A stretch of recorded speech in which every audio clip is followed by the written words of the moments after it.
At the same time, the S&P 500 has gained 972%, an average of about 8% per year after adjusting for inflation. So for people who are not following the tea leaves here, people who just hold their money in dollars, of course, you guys already know this.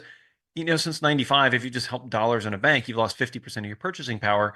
But at the same time, over that time period, if you just put it into the S&P 500, uh, including adjusting for inflation, it's a almost a 10x, right? I mean, that's remarkable.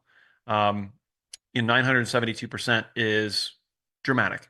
And when we think about the overall kind of idea of the difference between the haves and the have-nots, right? The hollowing out of the middle class and, the wealth income, they always call it wealth income, but it's really just the wealth gap disparity between the haves and have-nots is not because of evil capitalists. It's not because of all that stuff. Frankly, it's this right here. It's this chart.